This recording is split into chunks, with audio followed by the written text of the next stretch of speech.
It started with silence. Not the peaceful kind, but the suffocating silence that settles in when everyone chooses to look away. That's what 15-year-old Liana had grown used to. Every day she walked the hallways of her high school like a ghost present, but never acknowledged. She wasn't unpopular, she was invisible. The kind of girl who kept her eyes on the ground and her heart tucked away where no one could touch it. But sometimes, being invisible isn't enough to protect you. Sometimes, it makes you a target. It was a rainy Tuesday when everything changed. Liana was staying late at school, waiting for her ride while most students had already left.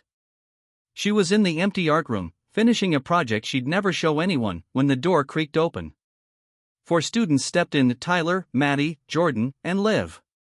They were the loud ones. The confident ones. The cruel ones. "Look who's still playing with crayons," Tyler sneered. Liana froze. Her eyes darted to the door, then to the clock. 10 more minutes until her mom arrived. 10 minutes too long. Before she could react, they had surrounded her. The teasing escalated fast. Words turned to mocking gestures, and mocking gestures turned into something far worse. They grabbed her. Tied her to the chair with tape they found in the supply closet. She tried to scream, but Maddie pressed a hand over her mouth. Then they laughed, actually laughed, as they pulled out markers and began to draw on her face, her arms, her clothes. Hearts. Slurs. Cartoons. It felt like hours, but it lasted only 7 minutes. Then, as if bored of their own cruelty, they left. And Liana sat there bound, humiliated, inked with pain. But in those minutes of silence after they were gone, something broke inside her. Not her spirit, but her fear. She had always believed silence kept her safe. But it hadn't. And now she was done hiding behind it. She used her teeth to pull off the tape from her hands, then untied the rest. When her mom arrived, she didn't say a word. But she didn't cry either. That night, she washed the ink off her skin but didn't erase the memory. Instead, she wrote it down. All of it. Word for word. Then she wrote how it made her feel. Then what she wanted to do about it. The next morning, she went straight to the principal's office and handed over the report. Photos. Names. Timelines. Evidence. She expected to be dismissed.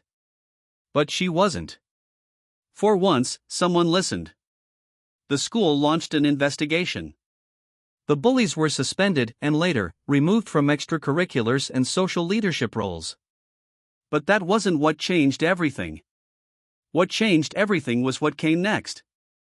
Liana started a blog.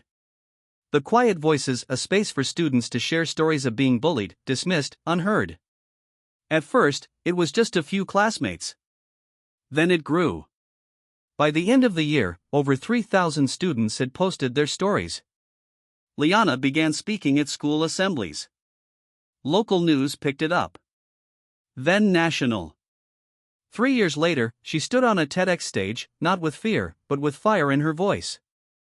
I used to believe that silence was my shield.